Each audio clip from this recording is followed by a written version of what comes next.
মসজিদের দান বাক্স খুলতেই বেরিয়ে আসছে বস্তা বস্তা টাকা। শুধু টাকা নয়, দানের তালিকায় রয়েছে স্বর্ণালঙ্কার, ডলার, পাউন্ড, রিয়াল, দিনারসহ নানান দেশের বৈদেশিক মুদ্রা। জনশ্রুতি রয়েছে যে এই মসজিদে দান করলেই মনের বাসনা পূরণ হয়, মুশকিল হয় আসান, মেলে রোগ থেকে মুক্তি।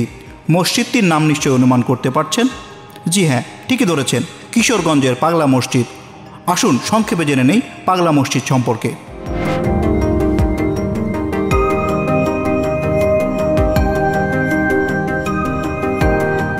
মুসলিম সম্প্রদায়ের নিকট একটি অন্যতম পবিত্র স্থানের নাম মসজিদ। আর বাংলাদেশের এই সময়ের সবচেয়ে আলোচিত মসজিদটির নাম কিশোরগঞ্জের পাগলা মসজিদ।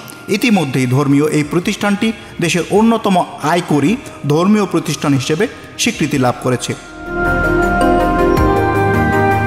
জনশ্রুতি রয়েছে যে এই মসজিদটিতে দান করলেই মনের বাসনা পূরণ হয়, রোগ ব্যাধি থেকে মেলে মুক্তি। আর এই বিশ্বাসের কারণেই মসজিদটিতে ধর্ম বর্ণ নির্বিশেষে সকল শ্রেণী পেশার মানুষ অকাতরে দান করে। দান সিন্ধুক হয়ে ওঠে টাকার খনি। প্রতিবারই মসজিদটির 8টি দান সিন্ধুক খুললেই মেলে কোটি কোটি টাকা। প্রতি 3 মাস অন্তর অন্তর খোলা হয় দান বাক্সগুলো। মসজিদের দানের একটি পরিসংখ্যান দেখুন। 2021 সালে 23শে জানুয়ারি মসজিদটির দান বাক্স খুলে পাওয়া যায় 2,38,00,000 টাকা। 2022 সালে পাওয়া যায় 3,78,00,000 টাকা। 2023 সালে পাওয়া যায় 4,18,00,000 টাকা। 2023 সালের শেষে ডিসেম্বর মাসে পাওয়া যায় 6,32,00,000 টাকা। আর চলতি বছরের এপ্রিল মাসে 27 বস্তায় টাকা পাওয়া যায় 7,78,00,000 টাকা।